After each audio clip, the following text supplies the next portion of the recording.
आदरणीय दशोरा साहब, हमारे बंधु जी और नारायण जी, इन सबका मैं आभार प्रदर्शित करता हूँ कि आज मुझे एक अच्छे आयोजन में सम्मिलित होने का अवसर आपने उपलब्ध कराया।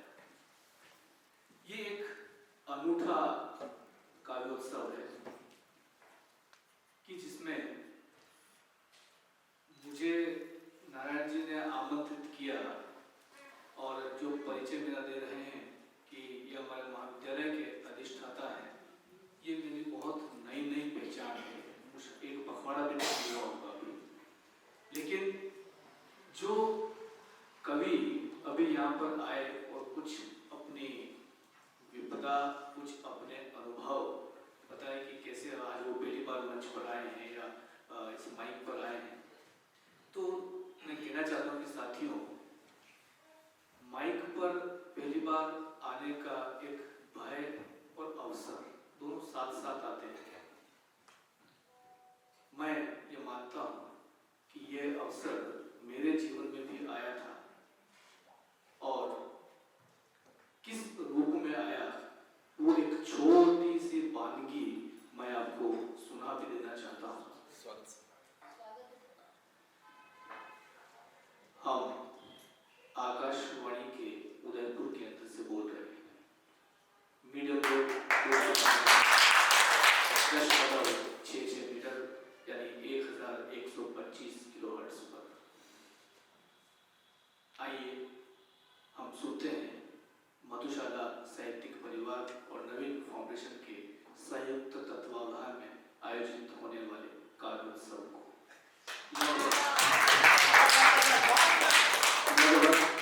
11 वर्ष तक मेरी यही आवाज आकाशवाणी के उदयपुर केंद्र से प्रसारित होती रही इसी रूप में। आज जैसा कि अभी मैं बता रहा था कि एक अनूठा काव्योत्सव है। ये अनूठा इस रूप में कि विशुद्ध श्रोता मंच पर है और कवि सब सामने है। जो तरुण पीढ़ी जिसका इस उम्र में शायद कविता से संबंध कविता शब्द के अलावा कहीं नहीं होता, वो परिपक्व कवि मुझे आज सुनने को मिले। और जब नारायण जी मुझे आग्रह कर रहे थे कि आपको से इस कार्यक्रम में आना है, तो मैंने नारायण जी को स्पष्ट कहा था कि मुझे कार्यक्रम में और भी जाना है, तो मैं केवल और केवल 1 घंटे के लिए आऊंगा। लेकिन वो कहते हैं ना कि आप यहाँ पर आज 1 रुपया लगे, आपको अभी आधे घंटे बाद 2 रुपये मिलेंगे। 1 का 2 लगा, 2 मिल गए, फिर लगा कि 2 का लगेगा 4 मिल जाए। तो ये जो लालच बढ़ता है, एक एक कवि अपनी प्रस्तुति के साथ आता गया और मेरे लालच में वृद्धि करता गया। मैं भूलता गया कि मैं 1 घंटे के लिए आया हूँ। साथियों, ये अपनी एक अभिव्यक्ति का कौशल है कि किस किस विषय पर आप कविता लिख डालते हैं। कविता या साहित्य का संबंध हो सकता है कि मुझसे नहीं हो, लेकिन जो कविता रच रहा है उसका संबंध मुझसे हो सकता है। कविता वहां बनती है, साहित्य वहां बनता है। जब अभी अच्छी अच्छी प्रस्तुतियां यहाँ सुन रहा था तो मुझे पंक्तियां याद आई कि किस तरह कवि एक पीड़ा को अनुभव कर लेता है और कविता बन जाती है। छोटी सी कविता है। रोटियां 3 दिन पुरानी थी, रोटियां 3 दिन पुरानी थी और भूख 4 दिन। क्या बात है, वाह। रोटियां 3 दिन पुरानी थी और भूख 4 दिन।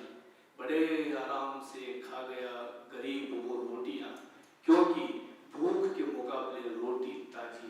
क्या बात है, वाह। ये वो संगीन विषय है जहाँ पर कविताएं बनती है। साथियों, कविता एक प्रवाह है, कविता एक नदी है, शब्द नदी है, कविता एक लय है, कविता एक सुर है। इन सब का जब संगम होता है तो ये काव्योत्सव बनता है। मैं बहुत गौरवान्वित महसूस कर रहा हूँ कि मुझे एक अच्छे उत्सव में सम्मिलित होने का अवसर नारायण जी ने और आप सब ने दिया।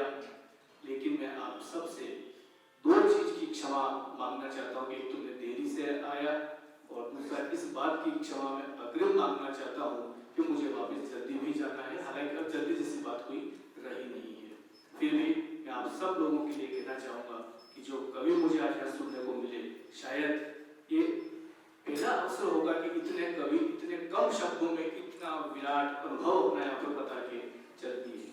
बहुत अच्छा लगा। आगे भी हम इसी प्रकार के आयोजन करते रहेंगे नारायण जी के सहयोग से, और ये हॉल आपको हमेशा उपलब्ध होगा। जब खाली होगा आराम से कभी कहीं पर भी कोई दिक्कत नहीं होती है। हमेशा मैं आप सबका स्वागत करता रहूँगा। आप आते रहिए, हम आपको सुनते रहेंगे। आप सबका बहुत बहुत धन्यवाद, बहुत बहुत आभार। आप सबकी अनुमति हो तो मैं इस हॉल से बाहर निकल लूँगा। बहुत बहुत धन्यवाद।